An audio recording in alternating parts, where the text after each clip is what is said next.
নবীজি আমার তিনি বলেন, মান আলা জারিয়াতাইনি হাত্তা তাবলুগা জা ইয়াউমাল কিয়ামাতি আনা ওয়া হুয়া ওয়া দাম্মা আসাবিআহু।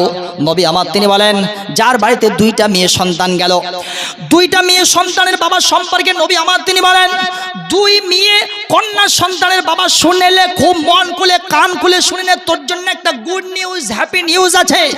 তা হচ্ছে এটা দুইটা মেয়ে সন্তান হওয়ার কারণে নবীজি আমার তিনি বলতেছেন, আনা ওয়া হুয়া ওয়া দাম্মা আসাবিআহু, ওরে দুই কন্যা সন্তানের বাবা আমি বিশ্বনবী মুহাম্মদুর রাসূলুল্লাহ বলছি, আমি বিশ্বনবী এবং তুমি দুই কন্যা সন্তানের বাবা একসঙ্গে জান্নাতের মধ্যে আমরা এইভাবে করে প্রবেশ করব।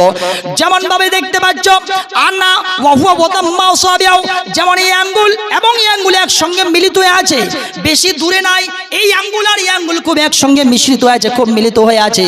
নবী আমার তিনি বলেন, যেইভাবে এই দুইটা আঙ্গুল একসঙ্গে মিলিত হয়ে আছে, আমি বিশ্ব নবী এবং দুই কন্যা সন্তানের বাবা একসঙ্গে এইভাবে করে জান্নাতে প্রবেশ করব। জোরে বলেন সুবহানাল্লাহ। কিন্তু ওই সব মেয়ের আবার কোয়ালিটি লাগবে।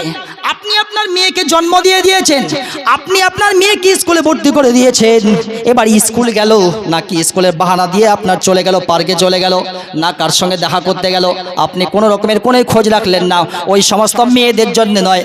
আপনার মেয়েকে ঠিক আছে একটা অ্যান্ড্রয়েড মোবাইল কিনে দিয়েছেন, বিশাল বড় একটা মোবাইল কিনে দিয়েছেন, এই আপনার মেয়ে সুন্দর করে শুধুমাত্র ফেসবুকে খালি ছবি আপলোড দেয়, যত যুবক যত পুরুষ মানুষ দেখবে, এই পুরুষ মানুষটা দেখার পরে পরে ওই মেয়ের তো গুনাহ হবে, আপনি পুরুষ আপনার গুনাহ হবে, আপনার ওই যে মেয়ে যে ছবিটা ছেড়েছে তার গুনাহ হবে, এবং এই গুনাহের পার্সেন্টেজটা আপনি বাবা আপনার পর্যন্ত প্রতি মুহূর্তেই আপনার পর্যন্ত চলে যাবে।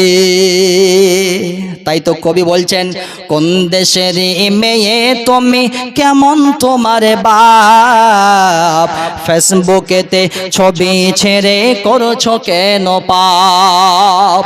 আরে কোন গ্রামের মেয়ে তুমি কেমন তোমার বাপ, ফেসবুকেতে ছবি ছেড়ে করছো কেন পাপ।